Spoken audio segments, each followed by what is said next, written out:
आप देख रहे हैं अनहोनी। तो चलिए बढ़ते हैं आज की इस कहानी की ओर। ये उन दिनों की बात है जब मैं एक बीपीओ में काम किया करता था। मैं 3 से 11 की शिफ्ट में काम किया करता था। मैंने ये शिफ्ट इसलिए ली थी क्योंकि मेरे लिए काफ़ी आरामदायक था। बचपन से ही मुझे जल्दी उठने की आदत नहीं थी और सुबह की शिफ्ट के लिए मुझे तड़के 6 बजे जागना पड़ता। उस दिन ऑफिस में बहुत काम था और जिस वजह से मुझ जैसे आराम पसंद व्यक्ति को काफ़ी स्ट्रेस हो गया। मुझे तो बस जल्दी से जल्दी अपने घर जाकर सोना था। ऑफिस से छूटने पर मुझे बियर पीने की काफ़ी तलब सी हुई। स्ट्रेस को भगाने का मेरा रामबाण इलाज ठंडी बियर। ऐसे में अपने फ्रिज में अक्सर बियर रखा करता था, पर वो ख़त्म हो गई थी और मैं नई बोतल खरीदना भूल गया था। साथ ही मैं एक छोटे शहर में रहता था। यहाँ बियर बड़े मुश्किल से मिलती थी, पर रात को तो शराब की सभी दुकानें बंद हो जाती थी। ऐसे में यहाँ बियर मिलना नामुमकिन था मेरे लिए। पर क्योंकि वो तलब मेरे दिमाग में चढ़कर मेरे काम के मारे मेरा दिमाग खराब था, इसलिए मैं निकल पड़ा बियर ढूंढने के नामुमकिन सफ़र पर। काफ़ी भटकने पर मुझे कुछ नहीं मिला, पर मैंने अपने 2 घंटे यूं ही बर्बाद किए। अब रात के करीब 1 बज रहे थे और मैंने हार मानकर अपने घर जाने का फैसला कर लिया। बियर ना मिलने के कारण और काम के स्ट्रेस के चलते मैं काफ़ी चिड़चिड़ा हो गया था। बियर की तलाश में मैं शहर के एक दूसरे ही इलाके में आ गया था, जहाँ पर मेरा आना जाना ज़्यादा नहीं था। वो इलाका काफ़ी सुनसान था। सड़क और स्ट्रीट लाइट्स थीं, पर आधी से ज़्यादा काम नहीं कर रहे थे। मैं कुछ सोचते हुए चलता ही जा रहा था कि तभी मेरी दाईं ओर से एक साइकिल तेज़ी से गुजरी, जिसका मुझे थोड़ा सा धक्का लगा। इसी के साथ और 2 साइकिल भी तेजी से आगे आए। मैंने देखा ये कुछ 7-8 साल के बच्चे थे जो साइकिल चला रहे थे। मुझे उन पर बहुत गुस्सा आया और मैं उन पर चिल्लाने लग गया। मेरे चिल्लाने से वो तीनों रुक गए और मुड़कर मेरी तरफ देखने लगे। उनके चेहरे पर कोई भाव नहीं था, बस मुझे देखे जा रहे थे तीनों। मैंने उनसे कहा, इतनी तेज साइकिल चलाना ठीक नहीं है, और भी कुछ नसीहतें दे डाली, पर उनके चेहरे को देखकर लग रहा था कि उन पर मेरी बातों का कुछ असर ही नहीं हुआ। फिर अचानक उन तीनों के चेहरे पर हल्की सी मुस्कान आ गई और वो तीनों मुझे अनदेखा करके आगे बढ़ गए। ये देखकर मुझे बहुत गुस्सा आया।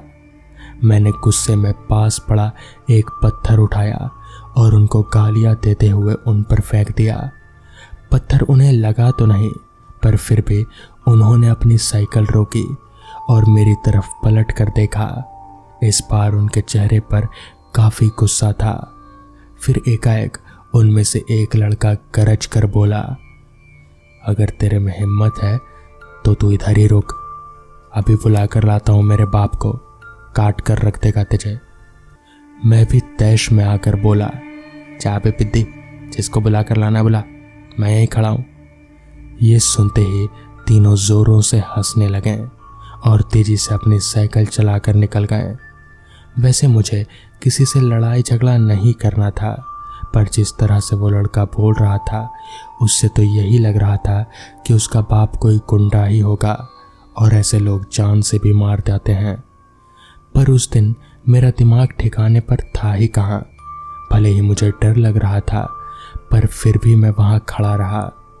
5 मिनट बाद उन तीनों के साइकिल की आवाज़ सुनाई और फिर मुझे वो सामने से आते नजर आए। फिर जो मैंने देखा वो देखकर मुझे अपनी आंखों पर यकीन नहीं हुआ। उन तीनों के पीछे एक लंबा सा डरावना आदमी चलते हुए आ रहा था। वो कोई आम लंबाई नहीं थी, वो आदमी सड़क के किनारे स्ट्रीट लाइट से भी लंबा था और उसके सामने वो तीनों बच्चे भी चलते हुए आ रहे थे, मगर अब उनकी शक्ल बहुत ज़्यादा भयानक हो चुकी थी। उनकी आंखें चमक रही थी और वो लोग काफ़ी अजीब से दिख रहे थे। मुझे समझ आ गया कि अगर मैं यहाँ रुका तो मैं जान से जाऊँगा। जिसके बाद मैंने अपना साइकिल घुमाया और सीधे घर आकर ही रुका। मुझे कुछ समझ नहीं आया कि वो सब क्या था, मगर उस रात मैं सो नहीं पाया। मैं इस बात का जिक्र बहुत दिनों से किसी से भी नहीं किया, मगर जब मैंने किया तो पता चला कि दरअसल उस रास्ते पर पिशाचों का वास है। तो दोस्तों, ये थी आज की पहली कहानी। तो चलिए बढ़ते हैं आज की दूसरी कहानी की ओर। वीरान नगर मेंटल हॉस्पिटल के सामने सुबह के समय एक ऑटो आकर रुका। इसमें से रवि नाम का लड़का उतरा और अस्पताल के गार्ड को बुलाने लगा। कुछ देर तक जब कोई नहीं आया तो रवि खुद ही गेट खोलकर अंदर जाने लगा। जैसे ही रवि ने गेट खोला, एक आदमी ने उससे पूछा, तुम टीवी ठीक करते हो? रवि ने जवाब दिया, नहीं। ये सुनते ही उस आदमी ने रवि को जोरदार थप्पड़ मारते हुए कहा, यहाँ से अभी सिर्फ टीवी ठीक करने वाला ही अंदर जाएगा। तुम क्या कर रहे हो? जाओ यहाँ से। रवि को कुछ समझ नहीं आ रहा था। थप्पड़ खाने के बाद उसका सिर भी चकराने लगा, लेकिन किसी तरह खुद को संभालते हुए रवि ने कहा, मैं यहाँ नौकरी के लिए आया हूँ। तभी एक डॉक्टर और उसके साथ 4 कंपाउंडर भी गेट के पास पहुँच गए। उन्होंने थप्पड़ मारने वाले इंसान को पकड़ लिया। डॉक्टर ने कंपाउंडर से कहा, ले जाओ इसे, ट्रीटमेंट की तैयारी करो, मैं जल्दी आता हूँ। कंपाउंडर के जाते ही पास खड़ा रवि डॉक्टर के पास गया और कहा, आज इस अस्पताल में मेरा पहला दिन है। आप बता सकते हैं ये डॉक्टर पाटिल कहाँ मिलेंगे? डॉक्टर ने जवाब देते हुए कहा, मैं ही पाटिल हूँ। तुम यहाँ से सीधे जाकर अपना जॉब लेटर ऑफिस में जमा करो और वहाँ से ड्रेस लेकर बगल के केबिन में आ जाना। रवि थोड़ी ही देर में कंपाउंडर की वर्दी पहनकर डॉक्टर के केबिन में पहुँच गया। डॉक्टर ने उसे बताया कि जो तुम्हें अभी गेट पर मिला था वो पागल है। पिछले 8 दिनों से वो सभी को टीवी बनाने वाला समझ रहा है। फिर जब उसे पता चलता है कि वो टीवी बनाने वाला नहीं है तो गुस्से में थप्पड़ मार देता है। उसके बाद डॉक्टर ने अपने अस्पताल के रमाकांत कंपाउंडर को बुलाया और रवि का परिचय सबसे कराने को कहा। रमाकांत ने कुछ ही देर में रवि को सबको मिलवा दिया और फिर उसे मरीजों के कमरे में ले गया। वहाँ हर कोई कुछ ना कुछ अजीब हरकत कर रहा था। कोई दिल टूटने वाली शायरी सुना रहा था तो कोई फिल्मी संगीत गाते हुए डायलॉग मार रहा था।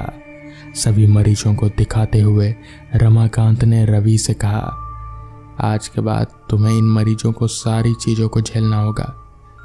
इतना कहकर रमाकांत वहाँ से चला गया। तभी रवि को पता चला कि उसकी नाइट ड्यूटी लगी है। दिन के समय आराम करने के बाद रवि रात को मरीजों की देख रेख में जुट गया। जैसे ही रात के 12 बजे तो सभी चुपचाप डर से पीले पड़ गए। हल्ला करने वाले मरीज भी चुपचाप से एक कोने में बैठ गए। ये सब देखकर रवि को बड़ा अजीब लगा। उस दिन नाइट ड्यूटी में मौजूद डॉक्टर से रवि ने पूछा कि आखिर ये सब क्या हो रहा है, सब लोग इतना डर क्यों रहे हैं। इस पर डॉक्टर ने जवाब दिया, इस अस्पताल में रात 12 बजने के बाद भूत घूमते हैं। वो सारे भूत इसी अस्पताल के पुराने मरीज हैं जिनकी इलाज के दौरान मौत हो गई थी। तुम संभल कर रहना। रवि को भूतों पर विश्वास बिल्कुल भी नहीं होता था। उसने डॉक्टर की बात को हंसी में टाल दिया और अपना काम करने लगा। उसी रात रवि अकेले बाथरूम जा रहा था। तभी उसे लगा कि कोई उसके पीछे है। मुड़कर देखने पर कोई नहीं दिखा। कुछ देर बाद उसे फिर से ऐसा महसूस हुआ। रवि ने सोचा कि भूत की बात उसके दिमाग में घूम रही होगी, इसलिए उसे वहम हो रहा है। बाथरूम करके जब रवि बाहर आ रहा था तो उसे शीशे में लिखा हुआ दिखा कि आज तुम पागल हो जाओगे।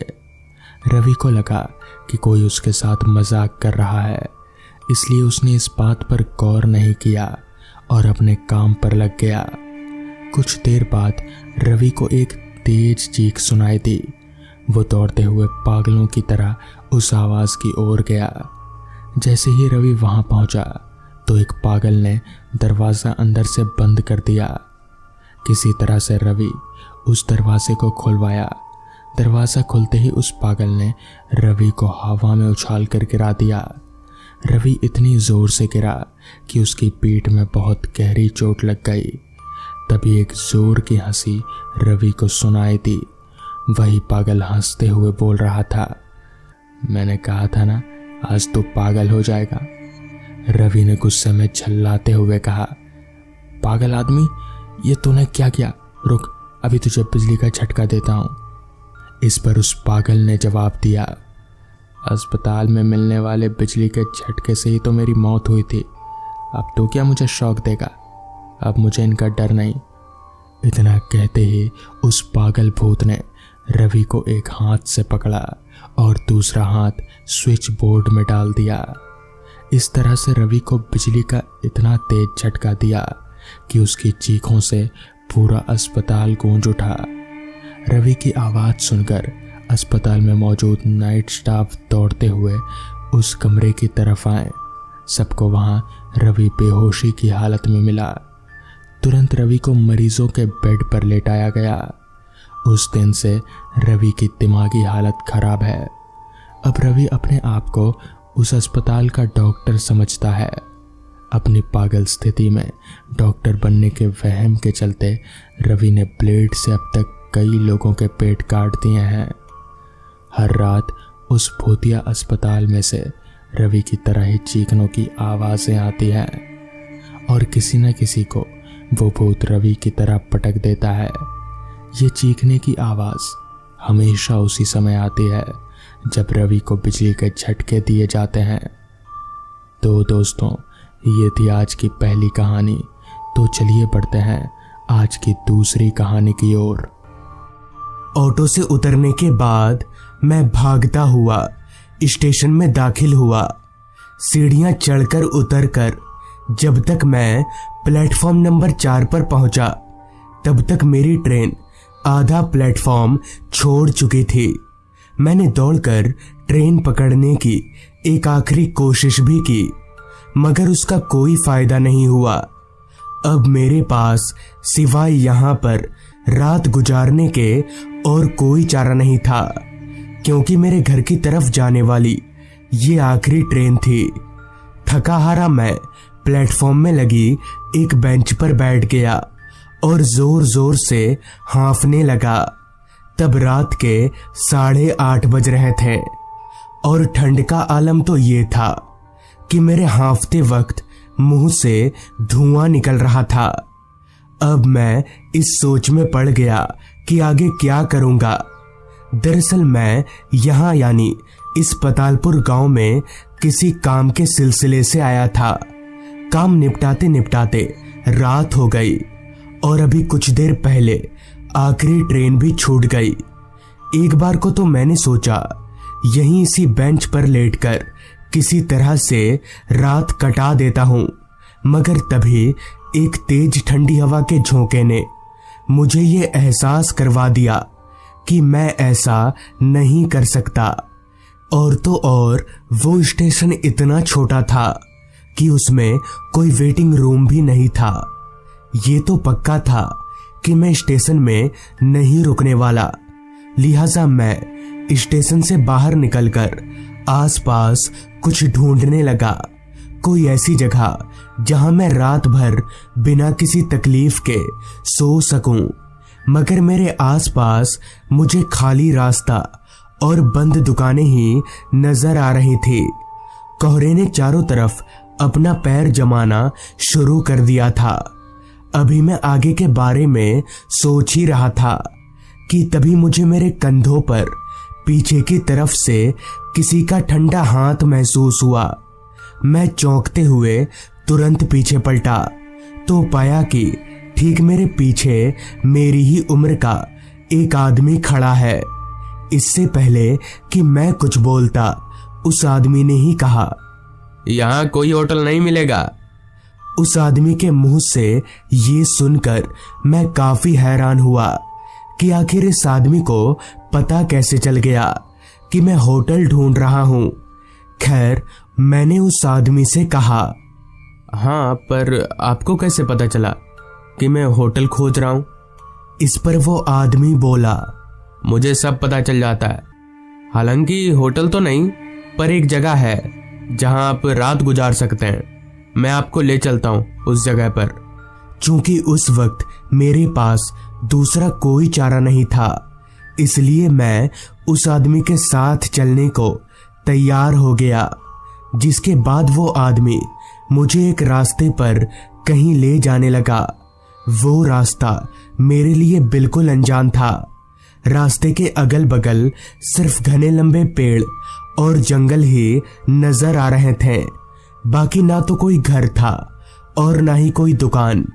फिलहाल किसी भी तरह से ऐसा तो नहीं लग रहा था कि उस तरफ कोई होटल होगा भी, मगर मैं उस वक्त लाचार था, इसलिए उस आदमी के पीछे पीछे चलता रहा।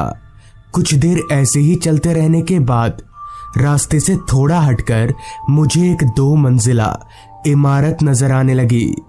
तभी मेरे आगे चल रहे उस आदमी ने मुझे उंगली के इशारे को उस इमारत की तरफ दिखाते हुए मुझसे कहा, यही है वो घर, आप यहाँ रात भर रह सकते हैं। मुझे उसी वक्त भाड़े की बात कर लेना ठीक लगा। फिर जब मैंने उस आदमी से भाड़े के लिए पूछा तो उसने कहा, जी, हम किसी से भाड़ा नहीं लेते, बस हमारा एक नियम है, अगर आप एक बार इस घर में अंदर चले गए तो कल सुबह से पहले बाहर नहीं निकल सकते। मैंने सोचा कोई बेवकूफ ही होगा जो इतनी ठंड में बाहर निकलेगा। ऊपर से मुझे मुफ्त में रात गुजारने की जगह मिल रही थी, जिस वजह से मैंने बिना कुछ सोचे समझे उस आदमी को हाँ बोल दिया। थोड़ा और चलकर हम लोग उस घर के नजदीक पहुंचे। घर की हालत ना तो बहुत ज्यादा अच्छी थी और ना ही काफी ज्यादा बुरी, मतलब ये कि रहने लायक था। फिर उस आदमी ने घर के दरवाजे पर लटक रहे ताले को खोला और हम दोनों घर के अंदर गए। घर के अंदर पूरा अंधेरा ही अंधेरा छाया हुआ था, जिस पर मैंने उस आदमी से पूछा, यहाँ इतना अंधेरा क्यों है? तो इस पर वो आदमी बोला, लाइट नहीं है यहाँ पर। खैर, जैसे तैसे वो आदमी मुझे एक कमरे में ले गया और बोला, आप आराम से यहाँ पर सो जाइए, मैं बाहर ही बैठा हूँ। अगर कोई दिक्कत हो तो मुझे एक बार आवाज लगा दीजिएगा। इतना बोलकर वो आदमी उस कमरे से बाहर चला गया। उसके जाते ही मैंने दरवाजा बंद किया और चुपचाप कमरे में लगी पलंग पर जाकर लेट गया। तभी मैंने एक अजीब बात नोटिस की। मैं 4 दीवारी और एक छत के अंदर सोया हुआ था, मगर फिर भी मेरे शरीर पर इतनी तेज हवा लग रही थी जैसे मैं खुले में सोया हुआ हूं। लेकिन ऐसा क्यों हो रहा था? कमरे में जो एक खिड़की थी वो पहले से ही बंद थी। दरवाजा भी मैं बंद करके सोया था। खैर, पलंग के एक ओर पड़ी रजाई को उठाकर मैंने अपने मुंह तक ओढ़ लिया। तब कहीं जाकर मुझे थोड़ी गर्मी आई, मगर नींद उसका अभी तक कोई अता पता नहीं था। बहुत देर तक रजाई के अंदर होने की वजह से मुझे घुटन सी होने लगी, इसलिए मैंने अपना सिर बाहर निकाल लिया। तो जैसे ही मैंने अपना सिर बाहर निकाला, तभी मेरी नजर मेरे सर के ऊपर एक बहुत ही घने पेड़ पर गई। मैंने तुरंत अपने आसपास देखा तो मैं दंग रह गया, क्योंकि अब मैं किसी कमरे में नहीं बल्कि खुले आसमान के नीचे सोया हुआ था।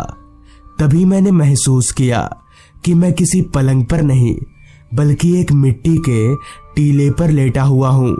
मैं तुरंत उठकर खड़ा हुआ। मुझे अपनी आंखों पर विश्वास नहीं हो रहा था, इसलिए मैं आंख मीचने लगा। और जब आंख मीचकर जैसे ही दोबारा आंख खोला तो मेरी हैरानगी की कोई सीमा ना रही, क्योंकि मैं उसी कमरे में था। सब कुछ पहले जैसा नॉर्मल हो चुका था, मगर मैं इतना तो समझ ही गया था कि यहाँ कुछ सही नहीं है। लिहाजा मैं उस कमरे का दरवाजा खोलकर बाहर निकला और हॉल में आकर उस आदमी को ढूंढने लगा जो मुझे यहाँ लेकर आया था, मगर मुझे वो आदमी हॉल में कहीं पर भी नजर नहीं आ रहा था। अब मुझे पूरा यकीन हो चुका था कि जरूर दाल में कुछ काला है, जिस वजह से मुझे उसी वक्त वहां से निकल जाना ही बेहतर लगा और मैं वापस अपने कमरे में सामान लाने चला गया। सामान समेटकर मैं जैसे ही कमरे के दरवाजे पर पहुंचा, तभी अचानक मेरे सामने वही आदमी आकर खड़ा हो गया, मगर अब उसका चेहरा पूरी तरह से बदल चुका था। उसकी आंखें पूरी तरह से काली पड़ चुकी थी और चेहरे पर किसी धारदार खंजर के निशान थे।